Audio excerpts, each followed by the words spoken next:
Hello and welcome to episode 45 of Tall Guy Talks Travel with Rick Doherty. I am your host, Rick Doherty, and I'll be flying solo for most of the show today.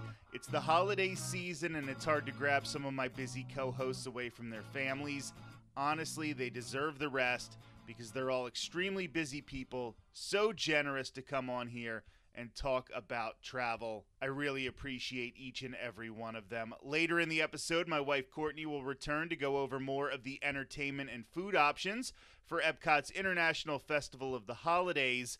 Before that, I'm going to go over some of my favorite of the holiday offerings at Universal Studios Florida, Universal's Islands of Adventure, Disney Springs, Disney's Animal Kingdom, Disney's Hollywood Studios, and of course, Magic Kingdom. It's impossible to cover everything, but I'll go over some of my personal highlights. I also have a lot of fun things on the horizon. On the 17th, I'll be attending a Night of a Million Lights at Give Kids the World Village. This Saturday, the 11th, I'm going to the Orlando Informer meetup at Universal Orlando Resort. We have dining reservations coming up for Boma at Animal Kingdom Lodge and the character dining experience with Snow White at Artist Point in Wilderness Lodge. Not to mention that earlier this week, Jeff from the blog Magical Pursuit joined me for a trip to the Kennedy Space Center. You'll hear about all of that on future episodes of the show, and you can enjoy pictures, videos, blogs, live streams, and maybe even some vlogs by visiting all of the social media pages. Of course, Tall Guy Talks Travel with Rick Doherty has a YouTube channel. Please like and subscribe to get the podcast and tons of videos. You can also follow facebook.com/ear-to-there-rick, twitter.com/rick_ear, instagram.com/rickear2there, and twitter.com/tgttpodcast. It really, really, really helps us out a lot to check us out in all those locations. We're going to be doing some amazing things in 2022, and you will want to be a part of them. Now let's get started talking about some of these holiday offerings throughout the Orlando area. So we're going to start at Universal Orlando Resort, and I'm not really going to talk about the decorations at the Wizarding World of Harry Potter just yet. I haven't had a lot of time to spend in either Diagon Alley or at Hogsmeade. That's obviously going to change this weekend when I'm at the Orlando Informer meetup, so I can talk about that on a future episode of the show. Right now, we're going to go to Universal Studios Florida and talk about their two biggest options over there. That's the Holiday Tribute Store and the Macys Holiday Parade. These tribute stores are some of my favorite things that they have going on at Universal Studios Florida. Essentially, they take what could be a simple merchandise location and turn it into all of these incredibly themed rooms. The last one is definitely the highlight of the show at the Holiday Tribute Store, and it's the Harry Potter room. Even if you're not a Harry Potter fan, as most of you know, I'm not really a big Harry Potter fan, but this room is incredible. It's beautiful, classic decorations. It's all done in white with white lights. You're really gonna love it. Take some time just to take some pictures of this room in a store. That's how good Universal is with theming of the tribute stores, that you'll just walk around even if you don't have any interest in the merchandise. And of course, you're going to have interest in the merchandise. The only treat I've tried thus far in the Holiday Tribute Store is a little cookie dough ball, and you know what? It's a cookie dough ball, so obviously it was fantastic. Like, how can you mess that up? They're not going to do that. Before the end of the year, I'm definitely going to have to check out more of those snacks so I can give you a good review on everything available. But if you are at Universal Studios Florida, whether it be during the Halloween season, during the holiday season, Mardi Gras, even other times, they have these special tribute stores. It's always worth your time to walk through them. They're really, really breathtaking. But the real highlight of the show at Universal Studios Florida is the Macys Holiday Parade, because this wasn't here last year. I give them a lot of credit for trying back in 2020 by having some of the balloons on display in a big hangar on property. With social distancing and everything, they weren't ready to have a big parade last year, but now the parade is back. And this is an honest-to-goodness parade. This isn't a quick 5-minute cavalcade like we've been seeing in theme parks for the last 18 months. This is a full 30-minute parade. I made sure to get there about an hour before it was going to start because I wanted a spot right by the big tree in front of the tribute store. I sat there for an hour, but was able to continue to sit and watch the parade, which was really nice to be off my feet and get to check out this entire 30-minute parade. You're getting some of your favorite Universal characters like Shrek and SpongeBob SquarePants. But the big thrill is these Macys-style balloons that are just enormous as they are going through the theme park. It's so photogenic. It gives you that feeling of being at the Macy's Thanksgiving Day Parade in New York City, but you're doing it at Universal Studios Florida. It's not as cold. They do it every day, so you're not smushed in with as many people because some people know that if they don't catch it today, they can catch it tomorrow, they can catch it the day after that. It definitely gets crowded, so I say make sure you get your spot if this is important to you, but it's not as crowded as going to New York City for the Thanksgiving Day Parade. Of course, the whole shebang ends with Santa Claus, and no matter how old you get, I'm in my 40s, when you see Santa Claus coming at the end of a 30-minute parade, it is really, really exciting. They have the artificial snow that starts landing on you. From the dancers, to the floats, to the characters, to the balloons, and of course, like I said, to Santa Claus. This is an experience, and I want you to check out the YouTube page. Make sure you're subscribed. We're going to have plenty of video from that parade, and you're going to be able to check it out over the next couple weeks. Of course, there will also be pictures on all of my social media pages. Really make sure you're checking us out on social media because you're not going to want to miss all of this stuff, especially if you can't be down here for the holiday season and you just want to enjoy it vicariously through me and through some of the other people who are on the show.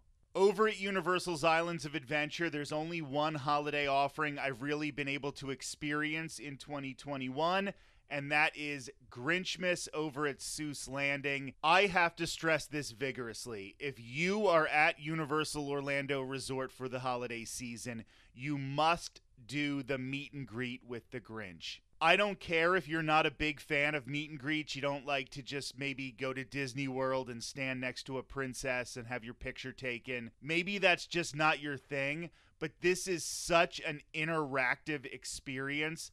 The Grinch is incredible. So funny, but you do have to be a little bit thick-skinned because he's gonna make fun of you. I'm not sure if I'm gonna have enough time this holiday season to see the Grinchmas show, but I know everybody I know who has experienced this has absolutely loved it. I've seen videos from it.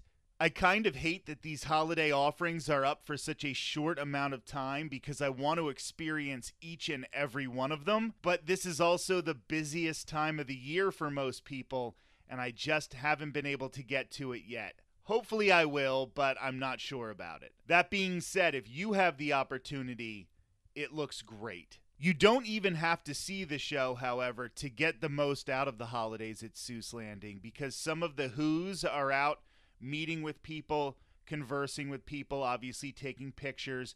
They also have Who's singing holiday carols. Seuss Landing is obviously for kids, and as an adult, I rarely spend any time there, but during the holidays, I really do spend a lot of time in Seuss Landing. We all grew up with How the Grinch Stole Christmas, so it's part of all of our holiday DNA, I think, at this point. It doesn't even feel like something quote-unquote kiddie. It more feels retro. Heading west on I-4, it's time to start talking about some of the offerings at Walt Disney World. I'm going to start at Disney Springs and the 2021 Christmas Tree Stroll at Disney Springs. This is really fun, and it is, and I can't stress this enough, free. Just go to one of the many locations where you can pick up your 2021 Christmas Tree Stroll map. I got mine at the restaurant CityWorks, and on a completely different topic, Courtney and I went to CityWorks recently for brunch. We will definitely have a dining review of that in the future, but spoiler alert, It's really, really good. I recommend CityWorks at any time of the day. But anyway, that is where I picked up my Christmas tree stroll map. In past years, the Christmas tree stroll was just in one section of Disney Springs. But in 2020 and now in 2021, they spread the trees out throughout Disney Springs, and you do a little scavenger hunt. And at the end, when you connect all the stickers with the locations of those trees, you get a free button. Is a button the biggest deal in the world? No, but it's going to be an excuse to get you to go around, make sure you see all these trees. It's a fun scavenger hunt. If you have kids, it gives you something to do, and it gives them a prize at the end so they feel like they've accomplished something. And honestly, if you're a 40-something-year-old man and you see all the trees and you get that button, you also feel like you've accomplished something.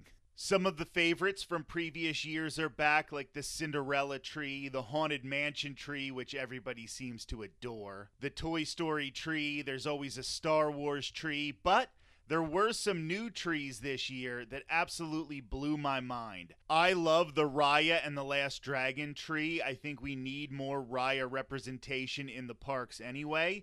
And the Black Panther tree is incredible. I would also recommend checking out the Cocoa tree. That's another really, really impressive one. You know the job Disney does with decorating, so just check it out because these trees are awesome. Even if you don't do the stroll, although I would recommend doing the stroll because it's free, check out the trees, get some pictures. They're really, really beautiful. The meet and greet with Santa has also returned to Disney Springs. Obviously, I didn't take part in it because I was by myself as an adult, but you can make a virtual queue to meet Santa Claus right when you get to Disney Springs, either when you step out of the parking garage or when you step off the buses if you're staying on property. There's a barcode. Hold your cell phone up to it, make that virtual queue to meet Santa Claus, and then you can be walking around Disney Springs while you're waiting. That's really, really convenient. Every kid wants to meet Santa Claus around this time of year. It's really cool that that's back.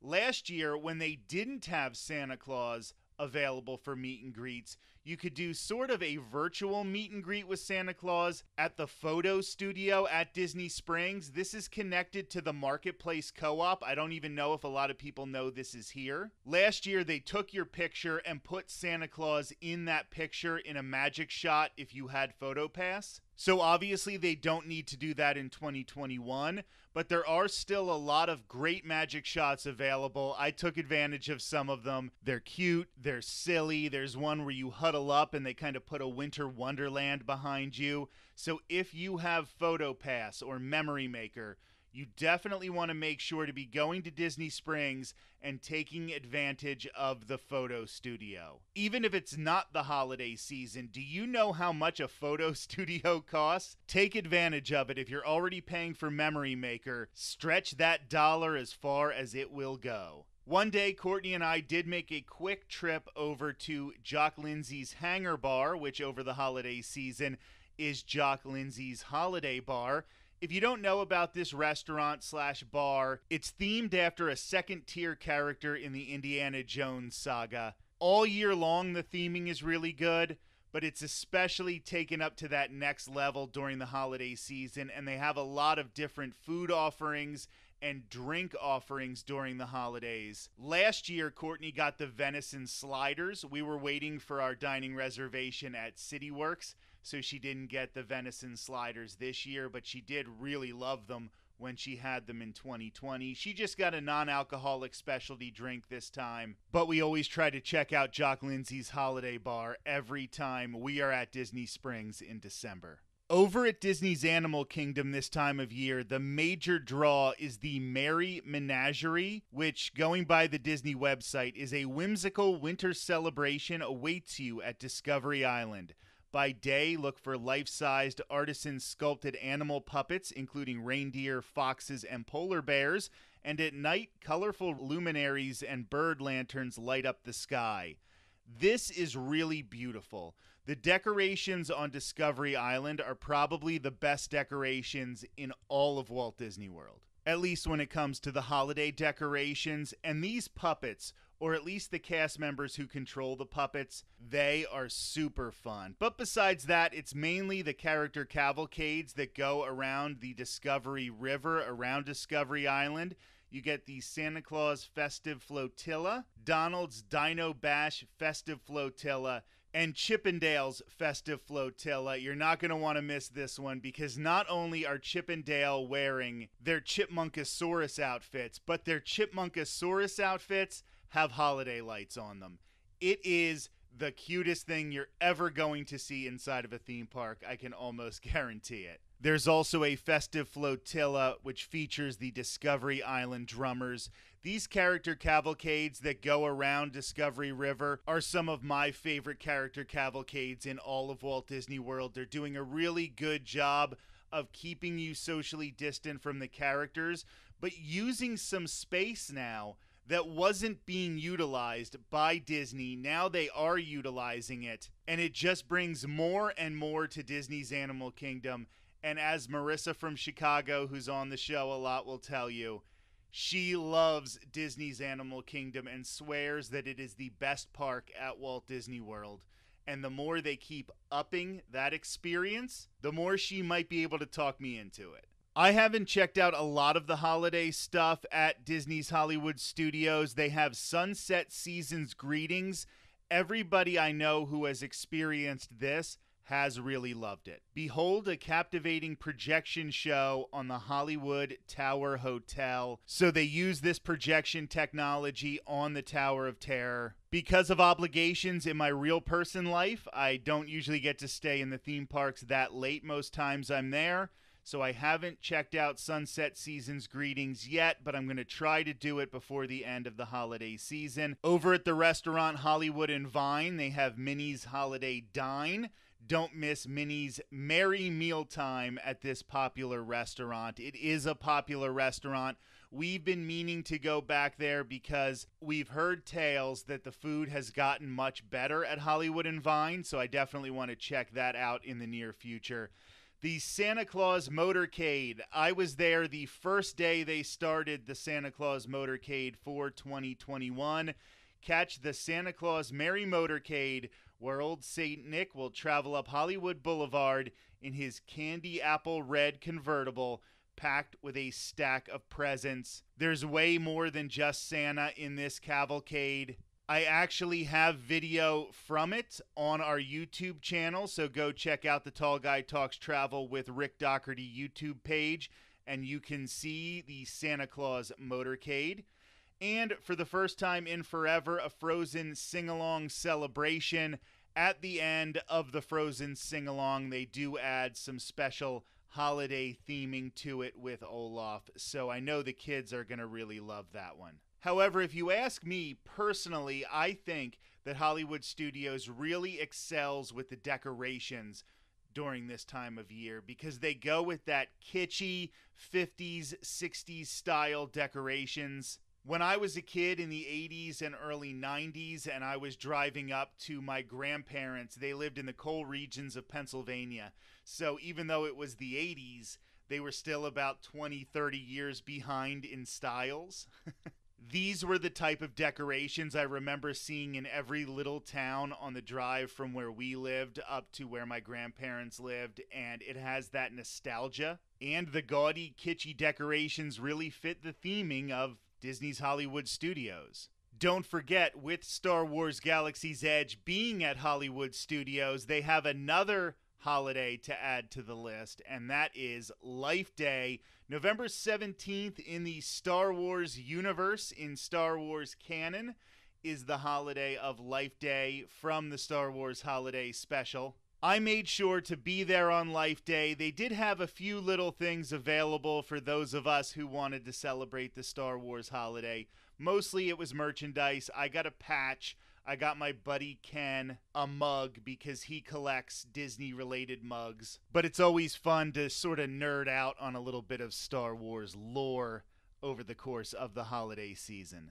And over at Magic Kingdom, the major celebration for the holiday season is Disney Very Merriest After Hours. Celebrate the holidays in the very merriest way at a new event featuring character sightings, themed fireworks, tasty treats, and more. This is the After Hours event to sort of follow up Boo Bash, which happened in the Halloween season. There are a lot of cool features. There's a projection show on the castle, free treats at the very merriest After Hours, and of course, the first actual full parade to come to Walt Disney World since reopening in July of 2020. That being said, the seasonal decor, explore holly jolly trimmings and theming throughout Main Street USA. Sometimes just seeing the gigantic tree in the middle of Town Square, looking down Main Street USA and seeing all the holiday decorations.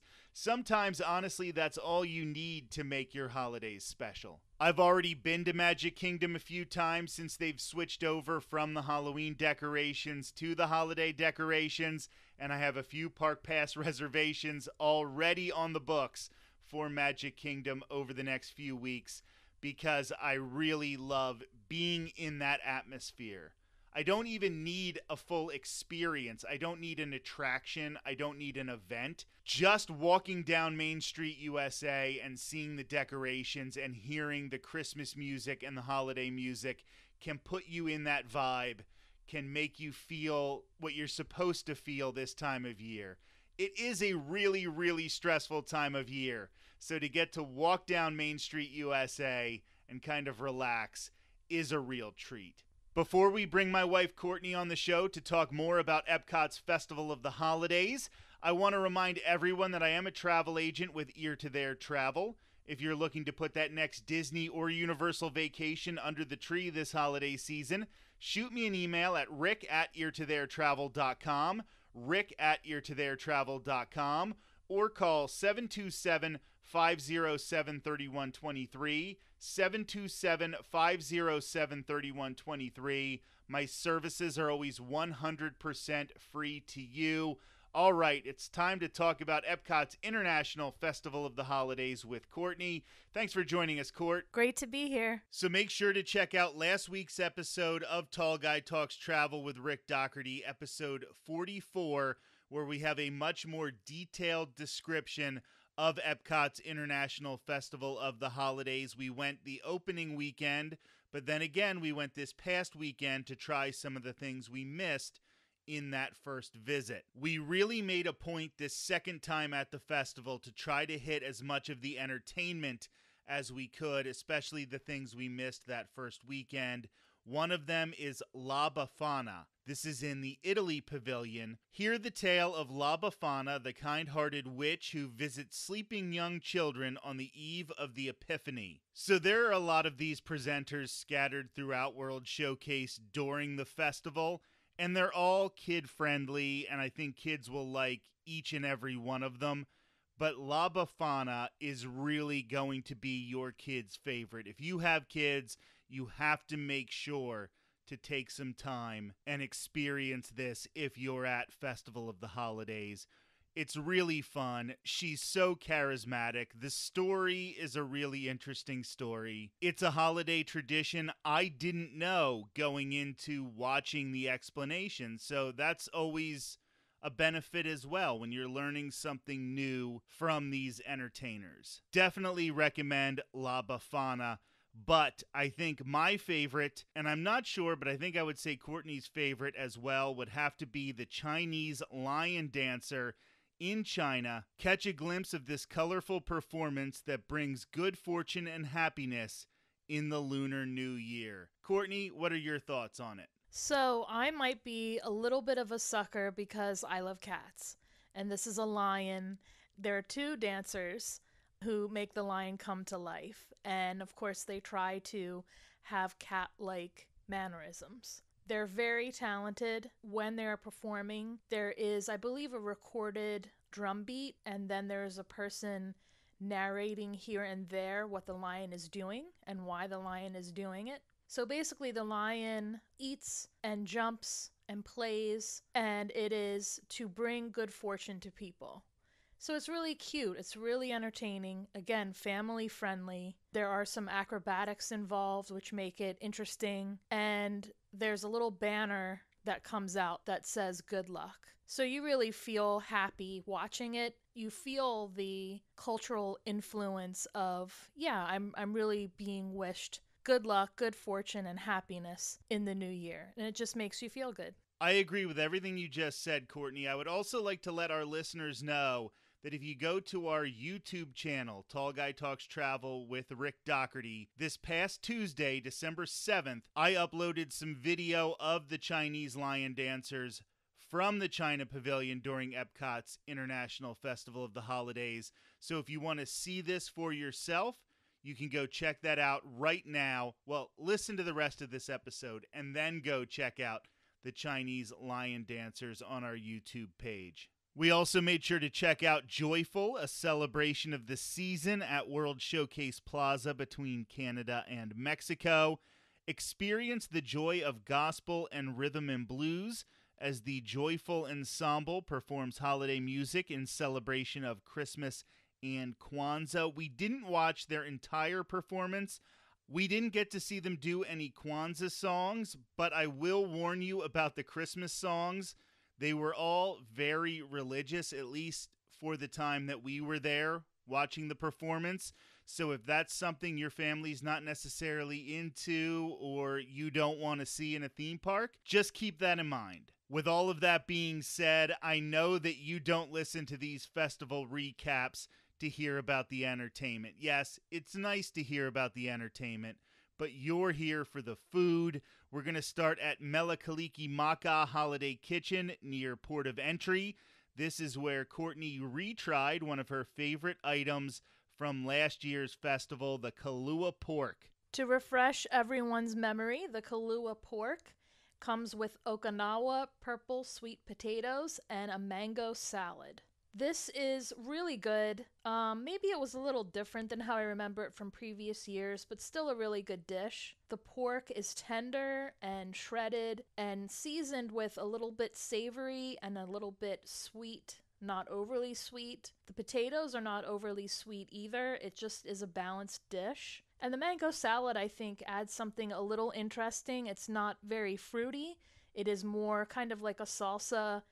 Add some crunch and some nice texture in there. Also near Port of Entry, I checked out two of my favorite items from last year's festival at Holiday Hearth Desserts. I got the red velvet mini bundt cake with cream cheese icing and the salted caramel Spaceship Earth cookie.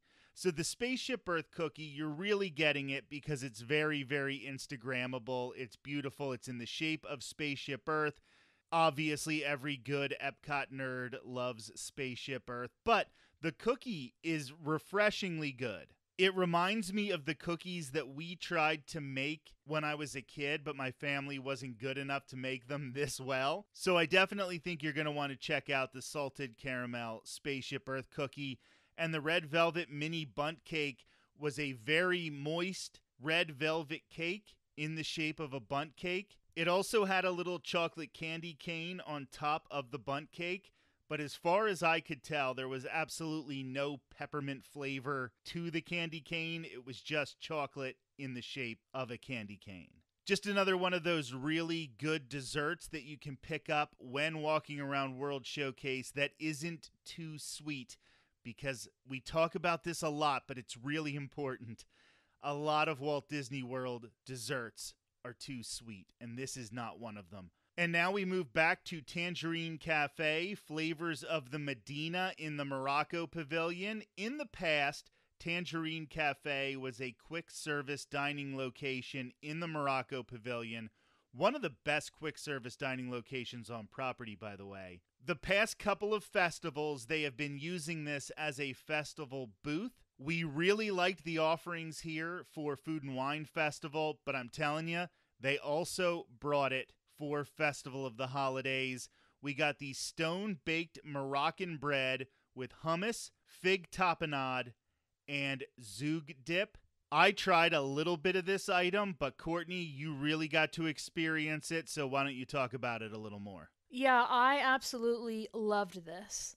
Now, truth be told, this may not be for everyone to everyone's liking, because some of the flavors and spices are a little bit exotic and different, but I loved it. And I might have to say that this might surpass the Kahlua pork for me and the seared scallops at the Yukon booth for my favorite dish this year at this festival. The bread was warm and soft, which was great, especially because we were there when it was starting to get dark and a little bit chilly. The hummus was very good. The fig tapenade was a little bit different, and I like that. It definitely had a fig flavor and texture, being a little bit sweet, but also savory. And the Zug dip, we weren't sure exactly what that was, weren't sure exactly what to expect, but think of it almost as a pesto, where it was very herbed with oil and the garlic really made it. So all three of these were so good and complemented the bread so well, and it really was a bigger dish than you would expect. I just enjoyed it so much. Then I made my way over to the Tuscany Holiday Kitchen, which is right outside the Italy Pavilion. I got the Mezzalune Croccante, which is a crispy half-moon breaded mozzarella-filled ravioli with pomodoro sauce. The first thing I'm going to say about the Tuscany Holiday Kitchen is the items are not as cheap. This booth gives you slightly bigger portions, but also charges a little more than the other booths. This was $12. Now, I'm going to say it was really, really good. It really reminded me of going to a bar and getting fried mozzarella sticks, but definitely a classier version of those mozzarella sticks. Just when talking about the price, there was actually a couple in front of me that wasn't paying attention to the prices on the menu and had been going around World Showcase and checking out a lot of these booths throughout the day, and they definitely had some sticker shock when they looked at that receipt. And finally, I wanted to talk about the donut box near Test Track. I tried 2 items here, the eggnog and cream-filled donut with cinnamon icing and crumbled ginger snap cookies. This was awesome, just absolutely awesome. It tasted like those holidays that you remember as a kid, but definitely an updated version. We say this a lot, but I think it's important. It was sweet without being too sweet. And most importantly, the donut was really warm. You could tell it was fresh. And then those ginger snap cookies that are crumbled on top of it. You have that moist cake and then that cream-filled center, but then the crunch of the cookies, fantastic. Make sure you pick up this item. I also got the non-alcoholic gingerbread milkshake, and if you are an annual pass holder, show them your annual pass, and it comes in a special cup. I'm always a sucker for getting any special cup or any little trinket that I get to bring home afterwards, so I had to try this one. The gingerbread milkshake was really good, a lot of whipped cream on top, and if you mix that in really well, it definitely turns into a really fun dessert. So that was another quick look at Epcot's International Festival of the Holidays running through December 30th. Like I said, if you're looking for more information about the festival, check out episode 44, which originally aired last week. We spend that entire episode talking about nothing but Festival of the Holidays. Courtney, thank you so much for joining me once again. Thank you so much. I have a lot of fun talking about this. This has been episode 45 of Tall Guy Talks Travel with Rick Doherty. Thank you for putting up with just my voice for the majority of the show. I'll be back with more guests next Thursday. Until then, have a great week.